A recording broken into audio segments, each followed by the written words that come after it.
Welcome back to Whisper of the Night, where we let fairy tales breathe deeper, darker, and closer to the truth. Tonight, we sink below the surface, not to chase romance, not to celebrate sacrifice, but to remember a girl who gave up everything just to be heard and was met with silence. This isn't the tale of a prince or of love at first sight. This is the story of a choice that felt like freedom until it wasn't. So if you're listening alone tonight, good. Turn down the lights, let the quiet in, and listen for the echo of the voice she gave away. Not for love, but for a chance to exist.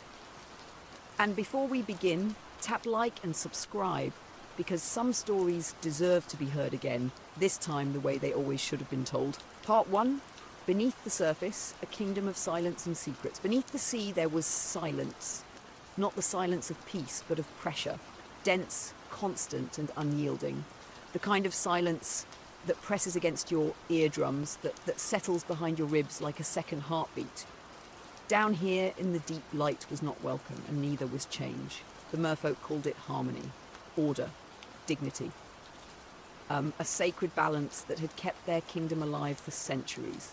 It was carved into coral pillars, sung into royal hymns, and taught to every child before they could even swim on their own. But she, the youngest daughter of the Sea King, called it something else.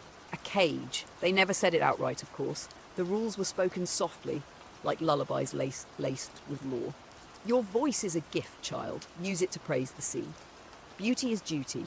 Your tail must shine, your hair must flow, your smile must never falter. Do not swim too close to the surface. The world above is chaos, full of fire and war. We are safe here, we are pure. She heard it all, every word, every warning, and yet whenever she could, she swam upward. Not all the way, just near enough to feel the pull. The water changed up there, it moved differently, it shimmered, alive with shadows and sound. Ships passed like ghosts overhead, and sometimes, just sometimes, she would hear voices, human voices, laughing, shouting, crying. It stirred something in her that no hymn ever had. She began collecting their remnants, things that fell from the world above and drifted downward like forbidden gifts. A comb with missing teeth, a shard of mirror, its edge dulled by the tide, a metal fork which she mistook for a musical instrument at first. Each object was strange, flawed, human, and therefore beautiful. She hid them in a cave, far beyond the kelp forests, a place no one else visited. There she would sit in the dark, surrounded by her treasures, and sing. Not the songs her sisters sang, the ones that praised the coral throne, the sacred tides, the eternal reign of their father. Her voice did not soar like theirs, polished and rehearsed, trembled, but mourned, it ached.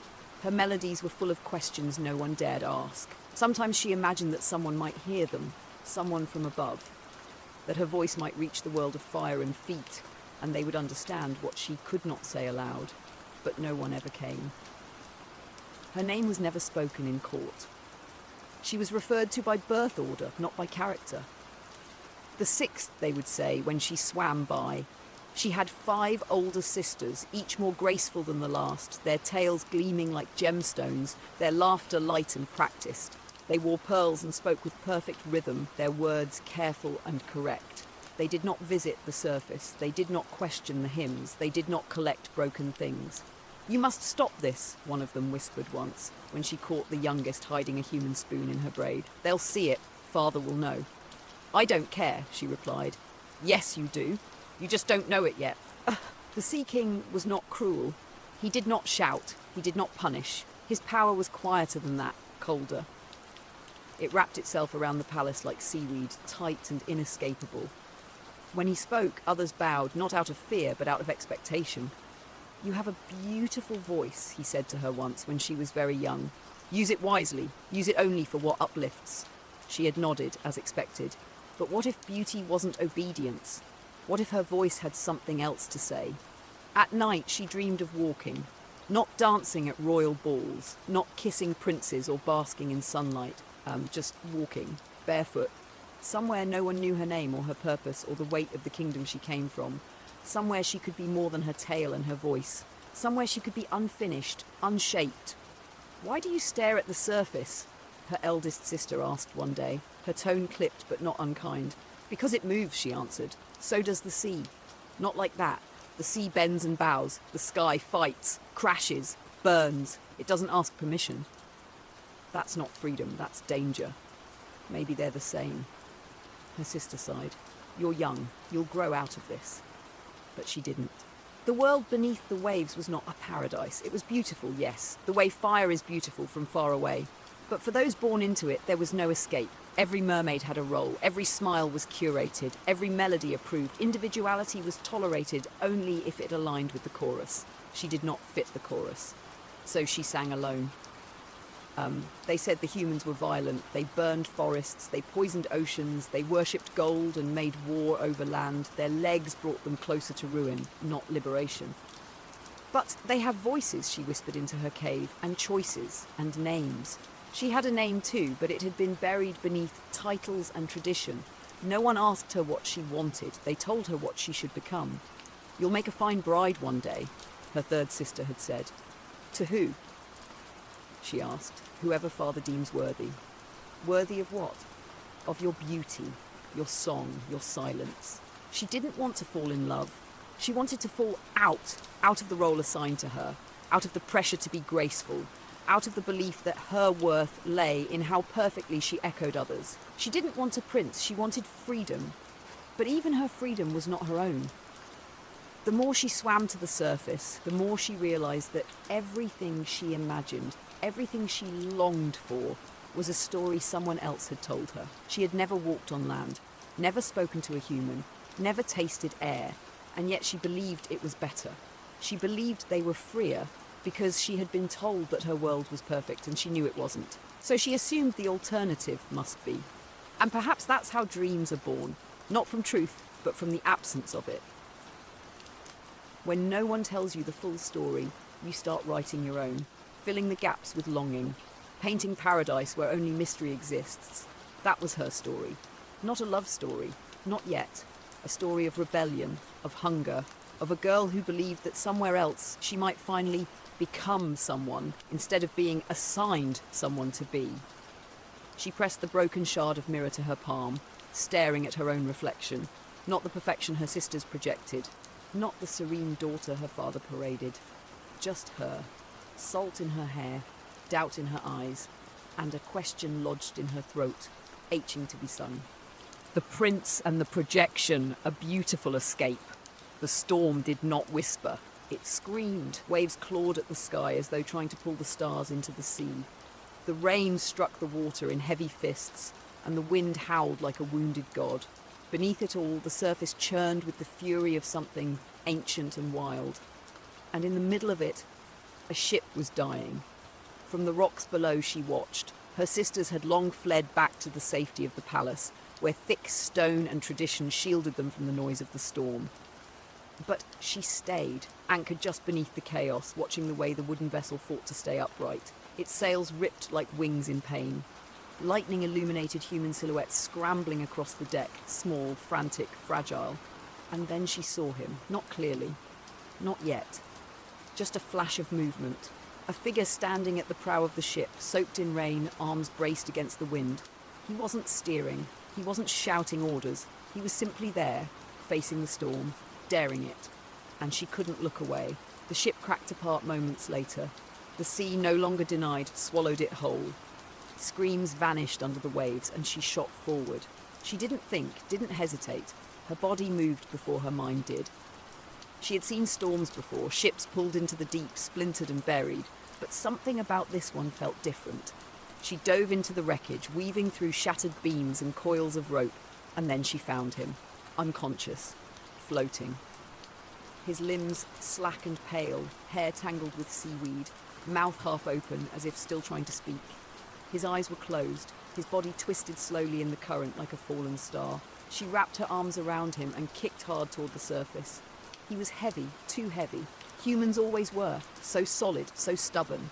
She whispered something into the storm, she wasn't sure what, and pushed on. By the time she reached the shore, dawn was breaking. She dragged him onto the sand. Coughing, shivering, heart-pounding with something she didn't have a name for.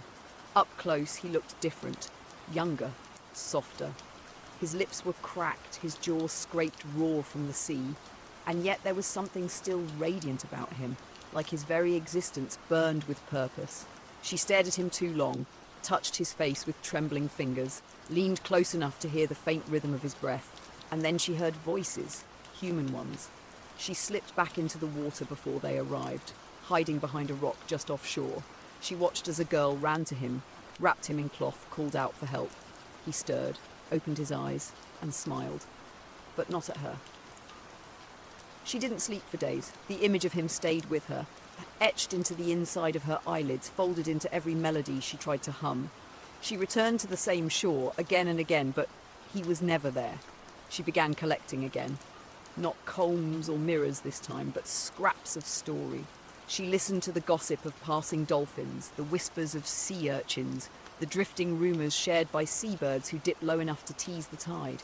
He was a prince, they said, a future king. He had survived a shipwreck, a miracle. He had been saved by a girl.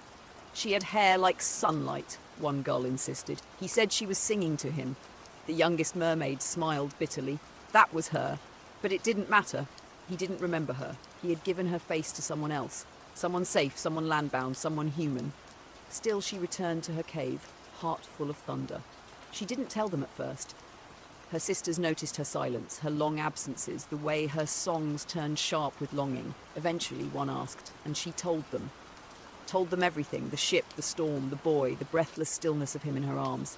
They laughed. "Oh, child," said one. "They always look beautiful when they're dying." Another smirked. "Don't confuse rescue with romance." "He's human," the eldest said gently. "He can't give you what you want." "You don't know what I want," she snapped, but even she wasn't sure. At first it was infatuation, but it grew, not into love, not really. She didn't know him, hadn't heard his voice, hadn't seen how he moved when he wasn't broken by water, but she built him anyway, piece by piece. She imagined how he would speak, what he would say if he saw her again, how his hand might feel in hers, how he would smile, not at someone else but at her, truly see her and not look away. She imagined him different from her world. In his world, no one would tell her to smile more, to sing sweetly, to be beautiful for the sake of a crown. He would not silence her voice, he would listen to it. He would not measure her worth in obedience, but in fire. He would give her legs, not just to walk, but to run. He became more than a boy, he became a symbol. He was freedom, he was escape, he was the shape her longing took when it needed a name. She began drawing him in the sand beneath her cave. Crude lines smudged by the tide. Each time she tried to remember the angle of his jaw, the curve of his shoulder. She was never quite right. But it wasn't accuracy she was after. It was possession. She began singing again, but only of him. Not of his face or his body, but of what he represented. A place where she could be without being edited. A love that would unmake her chains. A life without ritual, without ceremony, without silence. The other sea creatures called it obsession. She called it hope. She never said the word love, because deep down she knew it wasn't. Not yet, but something in her ached to belong to him, or rather to the world he inhabited. The castle on the cliff, the sky that didn't press down, the air that didn't taste of salt and duty. She didn't want him. She wanted what he stood for, and that, she believed, was enough. No one told her that projection could feel like destiny. No one told her that sometimes the people we dream of aren't people at all, but mirrors we hold up to escape who we are. She didn't know she had made him a god in her own mythology, that she had turned a drowning boy into a ladder to climb out of herself. She was no longer content to be the youngest, no longer content to sing what she was told. Her voice changed. Her sisters heard it first. "It's too low," one said, "too raw." "It's not meant to be pretty," she replied. "It's meant to be mine." They didn't understand. She didn't care. One night she returned to the surface. The stars were soft, the tide warm, and on the shore, far away, she saw the castle. Lights in the windows, music drifting on the breeze. He was in there somewhere, alive, whole, breathing. She could not touch him, but she watched until her lungs ached and her heart felt too big for her body. And she whispered, "You don't know me, but you are everything I need to become." There are places beneath the sea that even the bravest do not swim, beyond the palaces carved from coral, beyond the fields of seagrass and guarded trenches. There is a deep, quiet darkness that the merfolk pretend does not exist. It is not evil, precisely, just inconvenient, uncomfortable. A reminder that all beneath the sea is beautiful or obedient. That is where the sea witch lived. And that is where the youngest daughter of the Sea King went. The entrance to the witch's cave was a jagged moor of black rock, hidden in the shadows of the deep where light forgot how to bend. The current slowed here, the pressure changed, even the fish kept their distance. She hesitated, but only for a moment. Then she swam forward. Inside, it was quiet. Not the oppressive silence of the royal court, but the silence of solitude, of exile. There were no polished floors here, no singing statues or pearl-studded thrones, only shelves of strange things, plants that pulsed with unnatural colour, bones etched with markings, bottles that glowed from within. And in the centre of it all, the sea witch. She was not what the stories made her. She had no horns, no shriveled hands or eyes that glowed with cruelty. Her body was large, yes, muscles thick with power, skin dark and textured like volcanic stone. But she sat calmly, weaving something from seaweed and wire, humming a low tune. When the mermaid entered, the witch didn't look up. "I was wondering how long it would take you." Her voice was rough, like stone dragged across coral, but it wasn't unkind. "You know me?" the mermaid asked. "I know your type." The girl frowned. "I mean," the witch said, "I know the look in your eyes, the hunger, the ache, the way you carry silence like it's louder than words." The mermaid lowered her gaze. "I want legs," she said. "I want to go above." The witch chuckled. "Of course you do." They sat together in the quiet for a while. The witch didn't ask why. She didn't need to. "I've saved things like you before," the witch said, standing. "Not many, mind you. Most don't make it this far. They stay comfortable or they drown." The mermaid watched her move, her presence filling the cavern like a rising tide. "You're not like the others," she said. The witch snorted. "Because I live alone? Because I don't sing the royal hymns? Because I don't paint my scales silver and smile for the Sea King's approval?" "Yes," the girl said. "And because you're free." The witch turned slowly. "I'm not free. I'm outside. That's not the same." The mermaid explained her wish. To walk, to live, to be where he is. The prince, the land, the possibility of becoming something else. The witch listened without interruption, and then she laughed, not cruelly, but knowingly. "You don't love him," she said. "I do," the mermaid protested. "You don't even know him." "I know enough. You know a story, a symbol, not a soul." The girl's fists clenched. "I need to become someone else." "Ah," said the witch. "Now we're speaking honestly." She led the mermaid deeper into the cavern, past jars of stardust and ink and old things that had once dreamed of being new. "Transformation," she said, "is never free. I understand." "Do you?" She turned, suddenly serious. "This is not a spell of vanity, not a spell for beauty or power. This is a trade. Cost. You will lose your voice." The mermaid stilled. "My voice? Your voice is your magic, your anchor. The only thing down here that still belongs to you, you'll give that to me. In exchange for legs? Yes, legs, lungs, and a life on land. And pain? Yes, every step will feel like you're walking on knives. And if he does not love me, you will die." The words hit like cold water. "You will dissolve at dawn on the day he marries another. Gone. No second chances, no return." The mermaid was quiet. "You could go back," the witch said softly. "You could swim home, wait, grow, sing." But she didn't move. "Why do you do this?" the girl asked. "Why help me?" The witch looked at her for a long time. "Because someone once told me I couldn't be more than what I was, and I believed them." The mermaid didn't cry. She didn't tremble. She nodded. "Then do it." The witch raised her arms. The water shimmered, thick with sound, not song, but vibration. Power, raw and ancient. The mermaid felt it building, rising in her throat, and suddenly pain, a sharpness in her voice, her music, herself, being pulled from her ribs like thread from cloth. She tried to scream. Nothing came out, just bubbles, just silence. When she woke on the shore, she was human, cold, aching, breathless. She tried to speak. She couldn't. She tried to stand. The pain was real, like walking on broken glass, like breaking a promise with every step. But she smiled, because she was no longer beneath the waves, because she believed she had become free. The air felt sharp, each breath sliced through her lungs like cold water, even as her body tried to adjust. She lay on the shore, new, fragile, and voiceless. Her legs trembled beneath her like broken branches. The sun was rising, warm on her skin, but the pain inside her burned brighter. The spell had worked. She was human now. And it hurt. The waves no longer carried her. The wind did not sing her name. The sea behind her was silent, unyielding, as if it had already forgotten her. Ahead of her, the castle stood like a dream made stone. She could not turn back. It was the prince who found her. He had been walking along the beach at dawn, they told her later, reflecting on the strange fortune of surviving the storm. And there she was, a girl with seaweed in her hair, wearing nothing but the salt of the ocean and a look that said she didn't belong anywhere. He carried her back to the palace himself. They gave her clothes, warm food, and a place to stay. She was introduced as a castaway, a mystery, a quiet companion with a face too striking to be forgotten. The court whispered that she must be noble even in silence, that there was something poetic in the way she smiled but never spoke. Only she knew the truth. She didn't smile because she was graceful, she smiled because she had nothing left.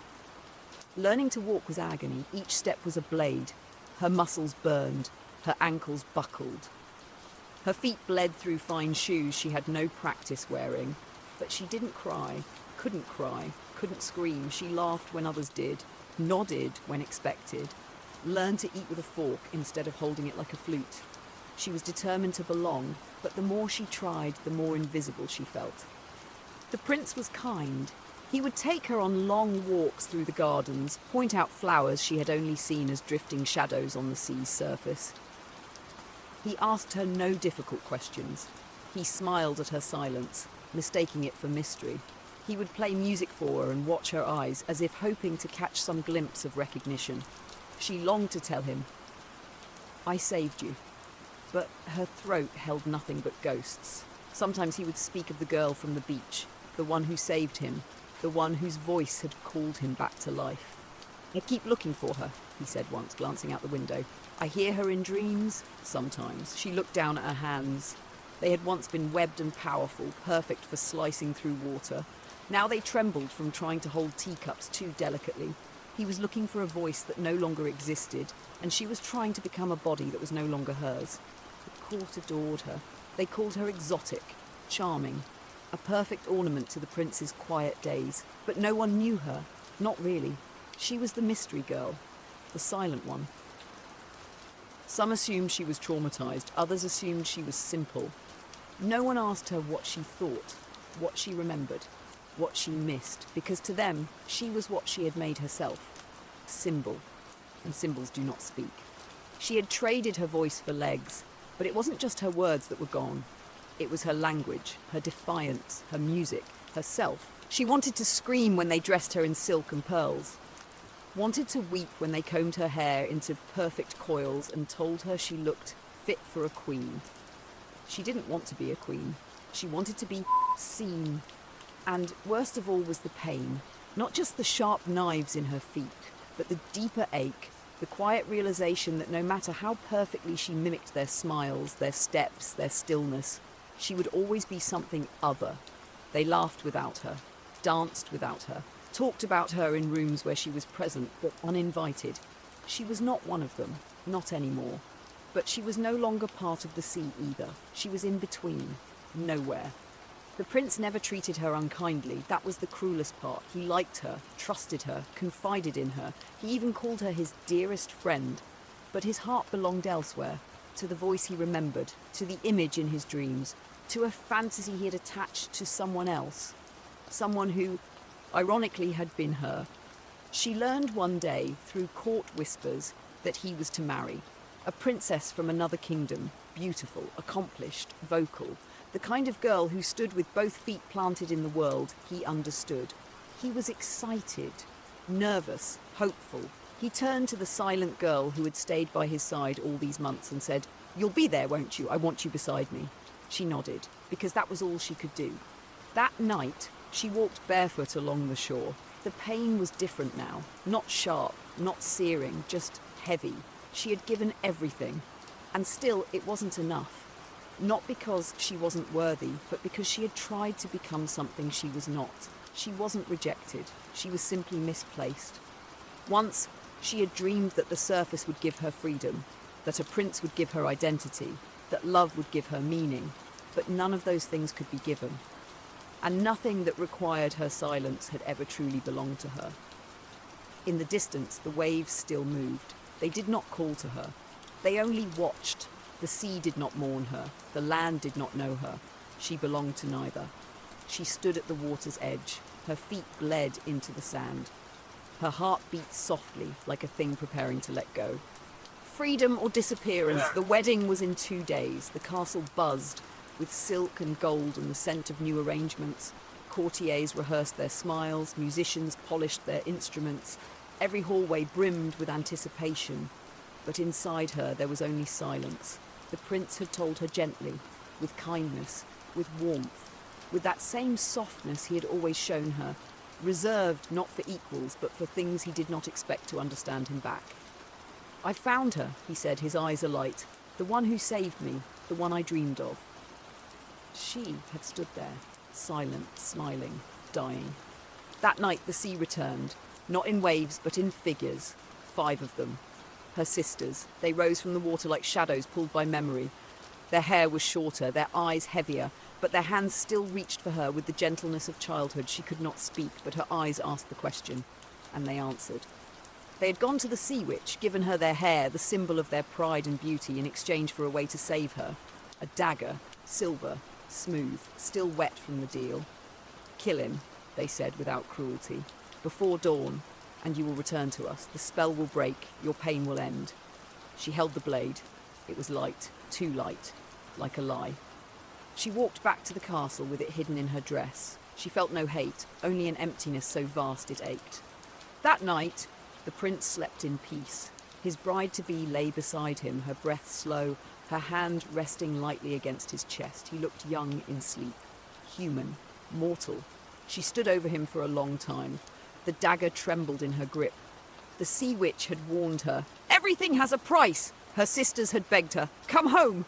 But as she looked at him, this boy who had smiled at her silence, leaned on her kindness, but never truly saw her, she realized something simple and terrible and true.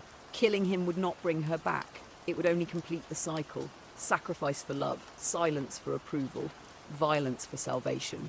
The roles rewritten, but the rules unchanged. To survive, she had to destroy. And she couldn't do it. Not for him. Not for herself. She kissed his forehead and walked to the balcony. The sea below shimmered like a grave. The sky above waited with empty arms. She stood on the edge, not of the balcony, of the story. The ending was clear. She would disappear, fade, become foam on the waves. Forgotten, but free. She let the dagger fall. It vanished into the water like it had always belonged there. Then, with a breath she did not need, she closed her eyes and leapt. But she did not die. Not as foam, not as memory. The sea did not swallow her. Instead, she rose, not into heaven, not into peace, into wind. Voices, soft, distant, greeted her. Not divine, not cruel, just tired. "We are the daughters of air," they said. "We have no home, we have no voice, but we move, we witness, and one day we rise." She tried to answer, but had no words, only a sense of floating, of being unheld. The others told her she would have 300 years. 300 years of watching, of guiding, of doing good. Not to be free, but to earn the right to be. She understood. It wasn't a gift. It was a sentence, a quiet punishment dressed in the language of hope. She had not passed the test. She had only chosen not to fail others. And so she was given a role, a task, another kind of silence, another kind of servitude. She watched the castle from above. The prince awoke, found the open window, felt the wind against his cheek and said nothing. He had dreamed of a girl who sang him awake, but never recognized the one who had stood beside him in silence. She drifted, invisible, in between. She had longed to become more than what she was, but now she was not less, she was else. And still she asked the question, is this freedom? Not being seen, not being loved, not even being remembered, only moving, only waiting. She did not regret her choice, but she mourned it. Every day. A warning wrapped in silence. She became the wind. Not a bird soaring, not a spirit shining, just air. Carried across continents, brushed through branches, stirred dust on old stone roads. She passed unnoticed through cracks in castle windows and between the braids of little girls. A breeze, a whisper, a presence without weight. She had no voice, but she could listen. And she listened to everything. On quiet nights, she drifted near the sea, the place that had birthed her, forgotten her, buried her. The waters moved the same. Her father still ruled, her sisters still sang. No one mentioned her name. Perhaps they thought she had died, perhaps they needed to. She watched the prince grow older. He became a husband, a father, a ruler. His hair greyed, his eyes lost their wonder. She did not hate him, not anymore. He had only loved an idea, just as she had. She watched other girls now, girls with bright eyes and restless hearts. Girls who dreamed of more but could not name it. Girls who clipped their voices to fit into spaces too small for them. Girls who fell in love with escape and called it destiny. She wanted to warn them. To whisper, don't trade your voice, don't carve yourself into silence for someone else's story. But the wind cannot stop footsteps. It can only move around them. She learned that not all cages have bars. Some are made of smiles, of expectations, of stories told so often they feel like truth. She followed a girl once, 12 years old, sharp as a seashell, who wrote poems in secret and tore them up before anyone could see. She followed a woman who laughed too loudly at dinner parties because she had been taught that silence was awkwardness and noise was charm. She followed a bride who looked radiant and terrified both at once. She followed hundreds, thousands, and in all of them she saw parts of herself. Not the tale, not the voice, but the ache. She began to understand. Her story had never truly been about love, not romantic love. It had been about belonging, and the lengths one goes to in order to earn it. She hadn't wanted the prince, she had wanted the permission to be seen, and because no one gave it freely, she had thought she had to pay for it, with her voice, her body, her very being. But she was wrong. Visibility that demands self-erasure is not love. It's consumption. And so she drifted, not bitter, not angry, but changed. She was not waiting for heaven. She no longer believed in heaven, only in movement, only in memory, only in moments where a girl paused before giving something away and asked herself, is this who I want to become? And if, just once, the answer was no, then the wind had done its work. The world never told her story right. They called her brave, tragic, romantic. They said she gave everything for love, but that was never it. She had given everything for the idea of love. A love she had imagined, a life she had invented, a self she had never been allowed to be. And in the end, what she became was not a lesson, not a role model, not a cautionary tale, just a question, floating, lingering. End of part C.